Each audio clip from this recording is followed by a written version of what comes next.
আসসালামু আলাইকুম, স্বাগত জানাচ্ছি আমি মিজানুর রহমান গুজামিল টিভি নিউজে। দর্শক, এই মুহূর্তে আরেকটি সংবাদ। হাসিনাকে ভারত কি ধীরে ধীরে আনলক করছে? প্রায় 9 মাস আগের কথা। রাজধানী ঢাকার ধানমন্ডি 32 নম্বরে শেখ মুজিবুর রহমানের বাসভবন ভাঙচুরের পর বাংলাদেশ সরকার একটি বিবৃতি দেন।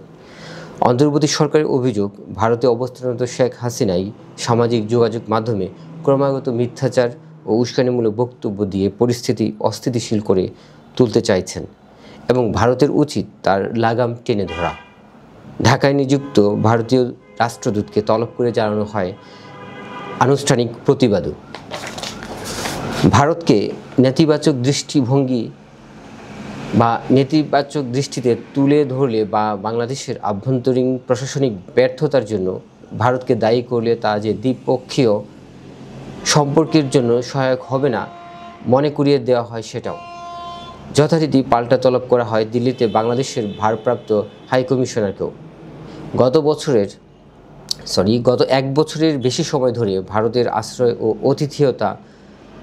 আতিথেয়তায় থাকা ক্ষমতাচ্যুত পলাতক প্রধানমন্ত্রী শেখ হাসিনাকে আদৌ প্রকাশ্যে মুখ খুলতে দেওয়া উচিত কিনা তা নিয়ে দিল্লি ও ঢাকার মধ্যে যে পরিমাণ কূটনৈতিক তিক্ততা তৈরি হয়েছে তা এক কথায় নজিরবিহীন। এমনকি বিষয়টি নিয়ে কথাবার্তা হয়েছে প্রধান উপদেষ্টা ডক্টর মোহাম্মদ ইউনূস ও ভারতের প্রধানমন্ত্রী নরেন্দ্র মোদীর। বাংলাদেশের ভাষ্য, জুলাই গণহত্যা অভিযুক্ত সাবেক শেখ হাসিনাকে ভারত আশ্রয় দিয়েছে ভালো কথা, কিন্তু দুই দেশের মধ্যকার বিদ্যমান প্রত্যাবর্তন চুক্তি অনুসারে ঢাকা তাকে বিচারের মুখোমুখি করার জন্য হস্তান্তরের দাবি জানিয়েছে।